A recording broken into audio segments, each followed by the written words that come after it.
recruiting calendar for the first time ever in the middle of the season. I have an academic admissions committee meeting today with to talk about our class because signing day is in less than 2 weeks. So I had to get debriefed on that, and I was like, "Holy, it's 101!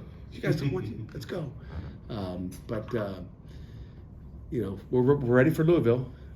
Can't wait to get down to Kentucky and get back on track. Obviously, Louisville's a good football team, talented, coming off a tough loss as we are, last second of the game. And, it'll be a battle. It's never easy on the road. And Louisville, former, I guess co-champion, whatever you want to call it now with the new program, played in the championship game a year ago.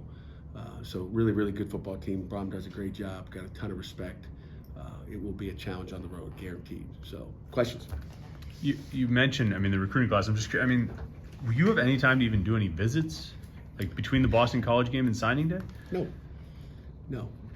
Chris, it's the worst recruiting calendar that's ever been made. We whine about it as coaches in the ACC.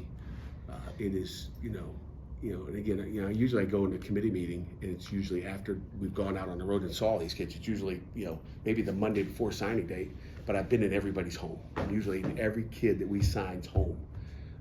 I will not have been in any of these kids' homes, so I have less information for them just about who these kids are, how they live, the support they have at home. You don't know.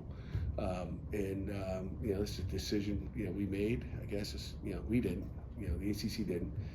We had our position that we wanted to, but the whole reason to move this whole thing up was to get it ahead of, the portal opening up, because the portal is so important. And the NCAA wanted to make sure that people sign high school kids and didn't drop kids. Last year there was a few programs that dropped 5 or 6 or 7 kids that thought they were signing and didn't. And to me, if people can't do their business the right way, then penalize them. It should hurt them in recruiting. It shouldn't be let's move it up and mess up the whole recruiting process. So I think it's not done the right way. I'm hoping next year at least the signing date is moved up to the end of June, which is where it should be, and then give us an opportunity to go on the road and at least get in these homes. So do you feel like that's what this is? This is like a one step toward getting that summer signing I think date? so, but that would make sense. If you look at the old recruiting days, you used to sign them in February, the first Wednesday in February, but you visited them all in January. So you signed them as soon as they got done. They got fresh, a fresh look at what you are. It's been in the last month that they visited.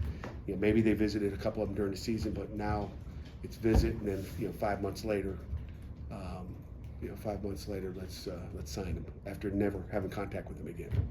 Just doesn't make any sense. Signing day is Wednesday after your last game, right? Wednesday after December your last 4th, game. yes. And then when's the portal open up? The 9th, I believe, that following Monday. Have parents and recruits offered any kind of feedback or concerns about hey, this is too truncated, this calendar doesn't work for us either? No, because they don't know any better. It's the first time they've gone through it. They've gone through it a couple of times with another child maybe, but they don't know. They don't know any better. But we got a great relationship with our kids and built them on the visit and did as good a job as possible. It was just always comforting to me to be in that home, meet that whole family, meet the brothers and sisters and everybody. The aunts and uncles would come over, be a big party when you do those home visits, and you get to see everybody. And you always walked out of those visits saying, "What a great visit! Great people, and we want that guy in the program." It just made sense that way, and it's a fresh hit before signing day. Now you have it always scares me to know that you don't have that last minute contact with those kids. And you strategically set them up based on what you need to do at the end. You do the visits then after they sign, right? Yeah, we're going to try to get them done in December, which during bowl prep, we try to shoot out and try to see every one of our kids like we do. I want to get in everybody's home. Just old school. I want to know where they come from. I want to know all that. I want to be there.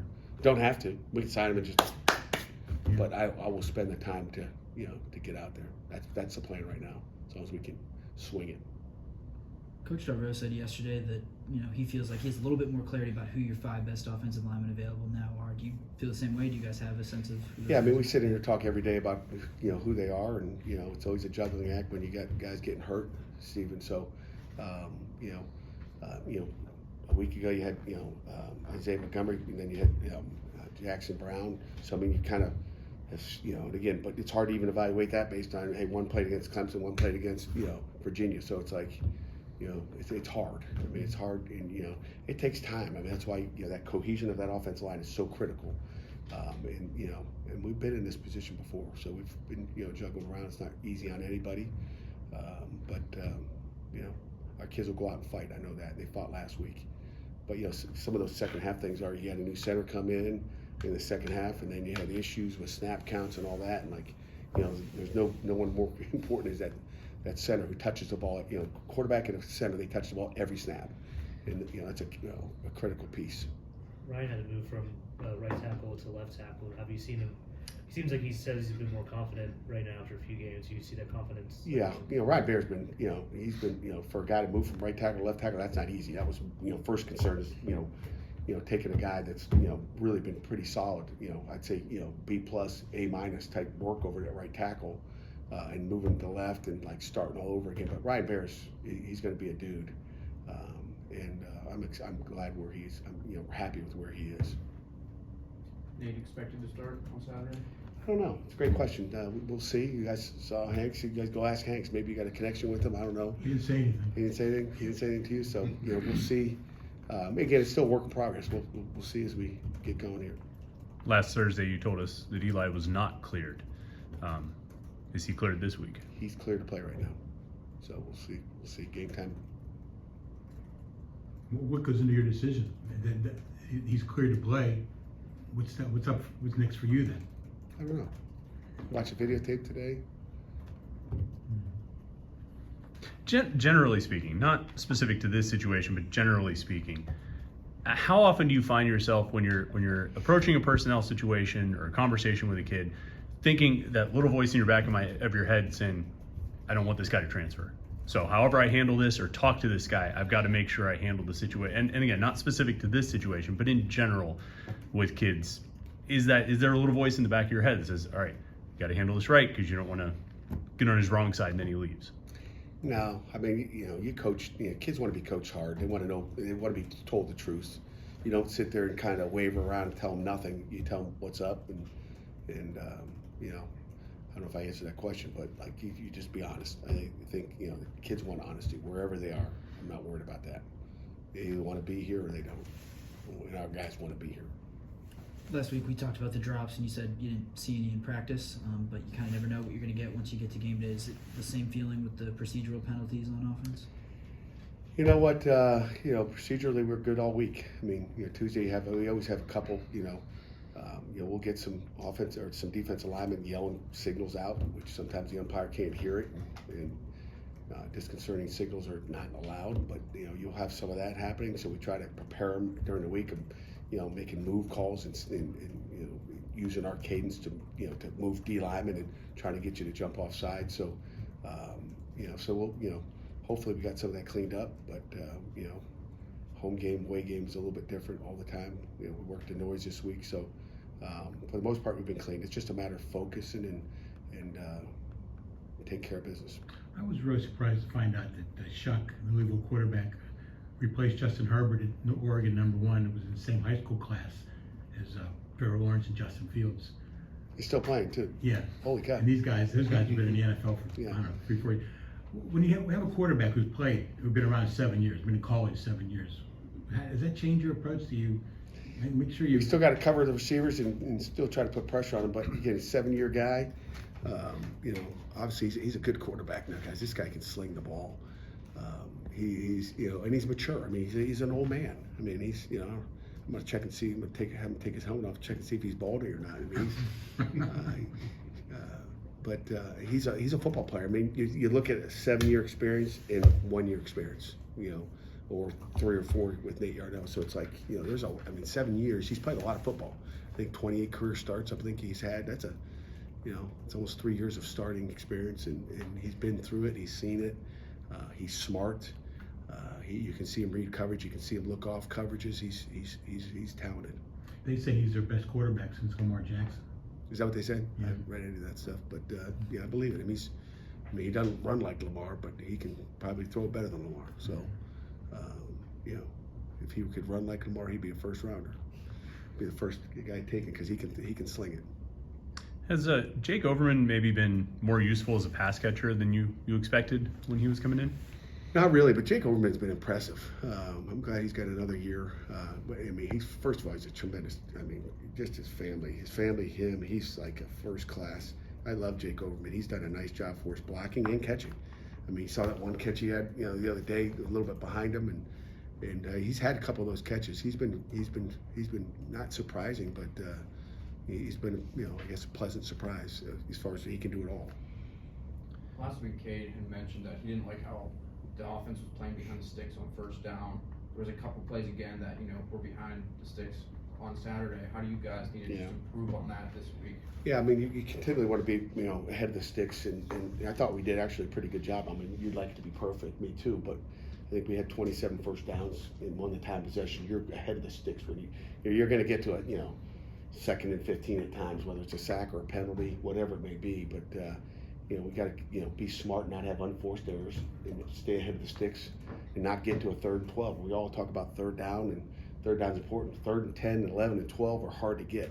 3rd and 3 and 4 are easier to get. You got an opportunity not only to get it on 3rd down, but you got an opportunity to get it on 4th down. So, I thought we did a much better job last week than we had the last several weeks against an elite defense.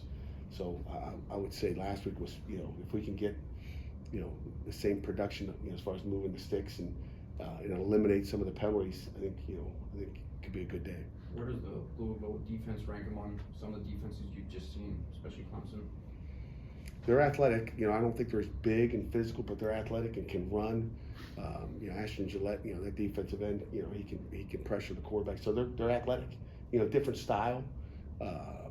Clemson was so big and physical up front. I mean, they're and again, Louisville will be big and physical too. They're all we're not playing Youngstown State, so we're playing the ACC, and they're all physical. But Clemson's got a little bit different deal, I think, up front. That's the best D line we faced. We thought the SMU was really good up front too. Going into it, we thought maybe they were close. Clemson won the battle. After you find out after game day, and I can rank all the lines after the season's over. But this one's athletic as well. Was it Enos that played center for in the 4th quarter? And that was Terrence Moore. How did he do? He did okay. Mm-hmm. Did okay. We got to be better. Like when you look at the 4th down, you look at the one where it looked like Jake Overman went off sides. You guys remember that play? Mm-hmm. It looked like he was going sideways. Well, the ball was supposed to be snapped when Overman moved, and the cadence said to be snapped, but the ball didn't come. So just okay. So that looks like we don't just snap the ball. Couldn't hear, loud. I don't know. Just focus, whatever. Snap the ball. So we got that all cleaned up. With Daniel being hurt, who kind of assumes that second running back role or steps up behind Desmond? A couple, obviously, you look at Derek Davis, Rodney Hammond could be available, watch out for that. And then, Joel's golf, he's had a great week again. We pulled him up off the rocks or the scout team here a couple weeks ago, and that guy's gonna be a talented football player. I hope he gets 5 to 10 snaps Saturday as well. But we'd like to get him going. He earlier in the season, he had a hand. You guys might have seen a little cast on there. He hurt his hand in camp, and it's healed obviously. And he's a talent. He's still a baby, and I don't expect him to be perfect either. But we can do some things that he can do too. So I remember you might even see it. Who knows? Remember you talking about his speed. Does he have special teams ability that you can use? Or? Yeah, he does. He's but again, he missed a lot of special team stuff. There's a lot of core special team stuff we do during camp that you got to get. It's all the fundamentals that lead into that. When you can't do those, you lose. We can't get back in a week what you learn during those 28 days of camp. Anything final? Coach? Anything else? Thank you very much.